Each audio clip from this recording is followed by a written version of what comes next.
Students, you know what Safe Ride is, but have you ever thought about working for them? They're looking for new drivers. As football season wraps up, we've got a preview of the nationally ranked Wildcat basketball team. UA softball coach Mike Kendria enters his 27th season and talks about what's to come this year. This is Wildcast.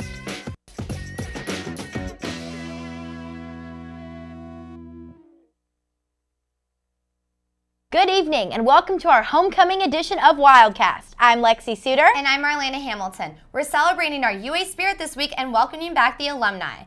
Safe Ride is a free service giving rides to students all around campus during the late hours of the night. Wildcast reporter Brittany Bahina drives around with one student driver and gets an in-depth look at how students feel about Safe Ride. If you're on campus at night and need a ride, there's a car ready to pick you up and take you anywhere around the university. Safe Ride is a free driving service for UA faculty and staff.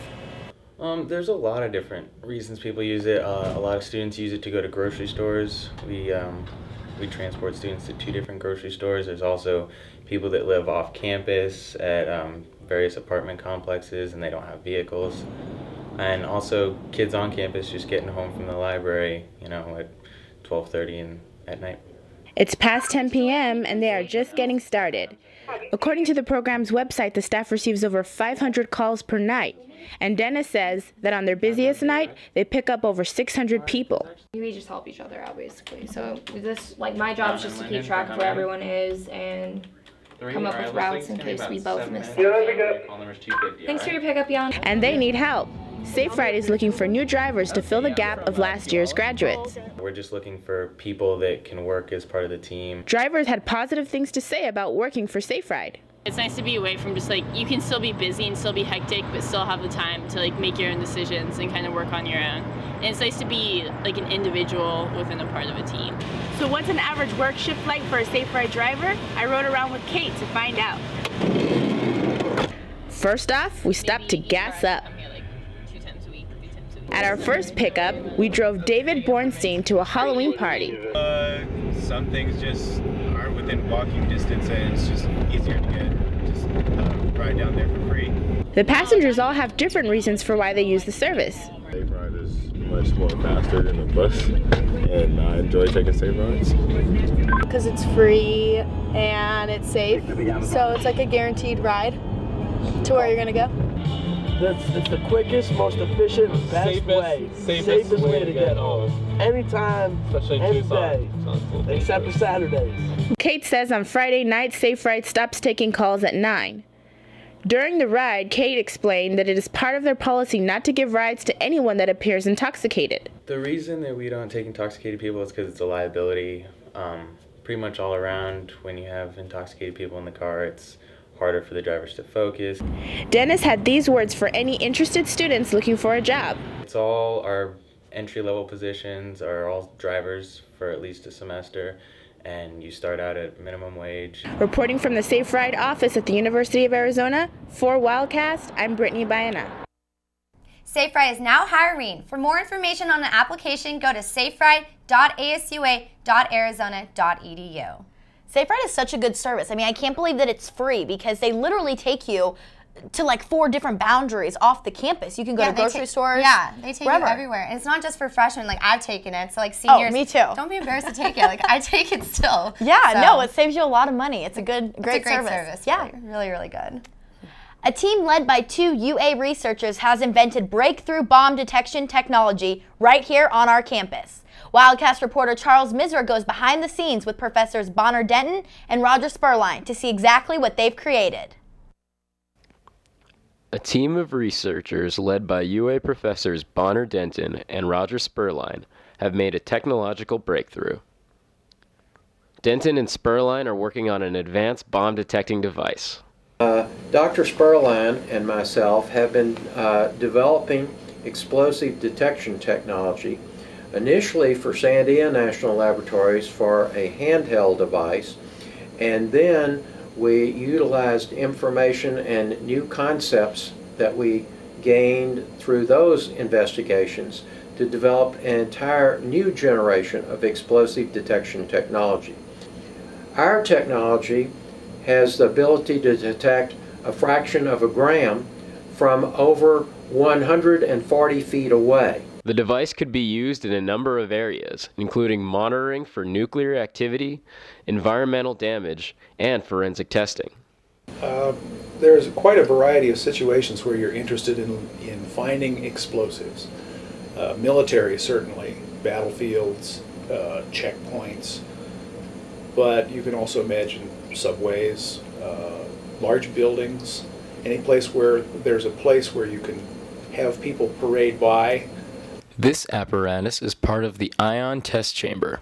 This vacuum chamber allows Denton and Spurline to direct a very well-characterized ion beam. They can control the current and steer the ion beam to the sensitive part of the detector and measure its characteristics. The data collected from this part of the system allows them to get feedback and work with collaborators at Imager Labs.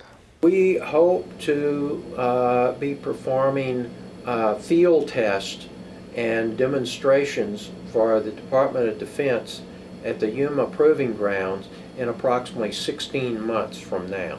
Reporting for Wildcast, I'm Charles Misra. By 2013, these researchers hope to be testing their invention for the U.S. Department of Defense. The search is on for a new UA president. The Arizona Board of Regents is doing a nationwide search to find the best candidate. Wildcast reporter Taylor Basic attends an open public forum to get input from the community. Good afternoon. Can everybody hear me okay? Yes. All right. First of all, the search is on for the next University of Arizona president. In an effort to hear the opinions of the UA community, the Arizona Board of Regents held public forums on campus where community members could express what qualities they think are most important for the regents to consider as the list of candidates is narrowed down. Professors, staff members, representatives for student organizations, and alumni, among others, gathered for the open discussion with Regent Rick Myers and Student Regent William Holmes. We're doing forums like this around the state right now to get input from people in the community. And all of this together is helping us to have a better understanding of what the challenges are that this university president will be faced with, what some of the attributes are that all of you want to make sure that this individual has. The forum was really interesting. Again, there weren't a lot of students there. I was there with another senator, and what we noticed were that we were really the only two students there, which being senators, we want to be the ones to represent students, but again, that's why we need to get more student input. So I think we should be having student-focused forums. Former President Robert Shelton announced this June that he was resigning after 5 years in the position to become executive director of the Fiesta Bowl. The Arizona Board of Regents appointed a 23-member committee to assist them in conducting a national search for the new president. So right now in the process, the Arizona Board of Regents and Search Committee are, we're now beginning to look at names. We're taking in recommendations from members of the faculty. We're starting to look at and get feedback on who could be some potential candidates. First and foremost, what we keep hearing is we want someone who's a visionary, someone who's a leader, someone who really values education, but at the same time wants to continue to advance the research portfolio out here at the U of A. Reporting from the U of A for Wildcast, I'm Taylor Basic. As the search continues, the Board of Regents hopes to get more student input until they find a permanent president. The interim president is Eugene Sanders.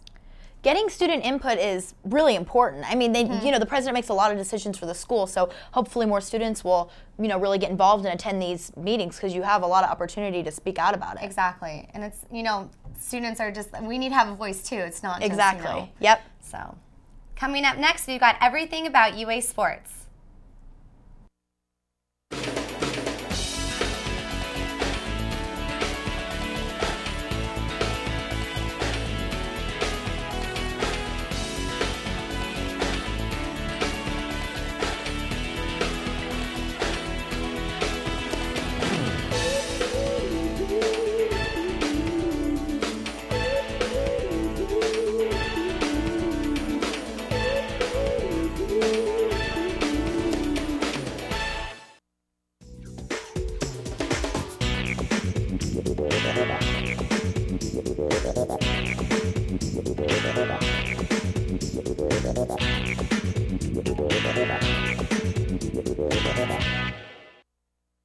Thanks for staying with us. Now let's take a look at Wildcat sports. The Arizona Wildcats are starting this season ranked 16th in the preseason polls. Wildcast reporter Evan Murray is on the sidelines with the first preview of what this basketball season will look like. As Wildcats, let's welcome basketball season. Walk into legendary McHale Center and show your school spirit in Zona Zoo. Open the door and fill the stands with maximum capacity, because this basketball team has never left. Arizona is ranked 16th in the ESPN preseason poll. Though, after an exhilarating red and blue game, U of A lost our first exhibition game since 1984. But junior forward Solomon Hill doesn't think this game is something to be discouraged about. I think all the guys should take it as motivation. Just learn from their mistakes, try to get in with the coaches and watch film, and just really pay attention in practice. Defense also seemed to be an issue with very few defensive rebounds. More, crash the boards even more. I mean, every day in practice, that's one of the main focuses we do. The rebound, offensive rebound, defensive rebound.